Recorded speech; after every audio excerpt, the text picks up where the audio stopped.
The central limit theorem can also be used for non-numeric data. So we have been using it on x bar, which is the average or the mean.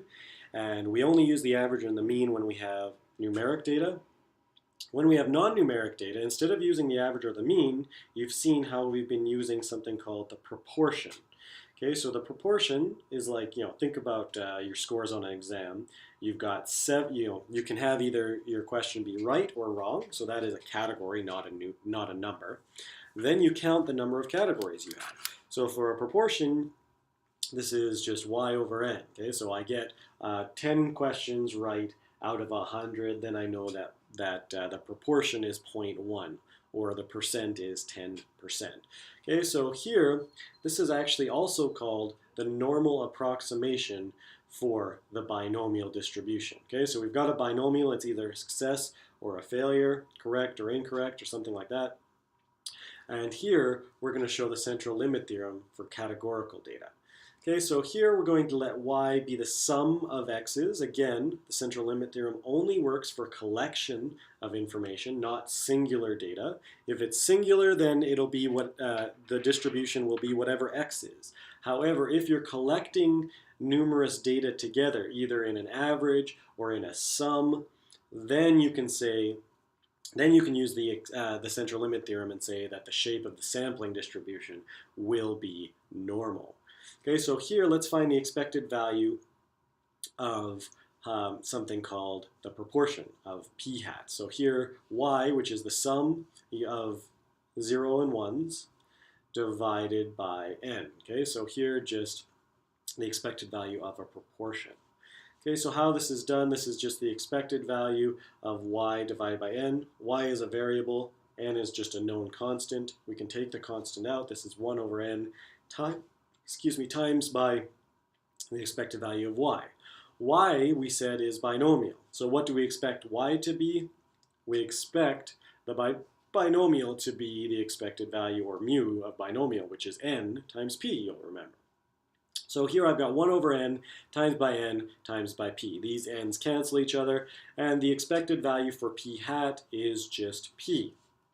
The variance for p hat, or for the proportion, sample proportion, is found this way. This is the variance of p hat, which is the variance of y divided by n. N is a constant, y is a variable. I can take out the constant out of the variance by squaring it. This is 1 over n squared times by the variance of y. What is the variance of y? What is the variance of a binomial? It is n times p times q. We've seen that earlier in the course. So we've got n times p times q divided by n squared. One of these n's cancels one of these n's, and I get p times q divided by n, or p times 1 minus p over n. The standard deviation of the proportion then is simply square root of p times 1 minus p divided by n.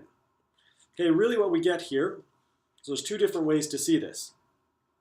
If you're talking about the sum, then of course we can write it this way. The sum is so the sum of the variables subtract the expected value of a binomial divided by the standard deviation of a binomial. This will be normally distributed.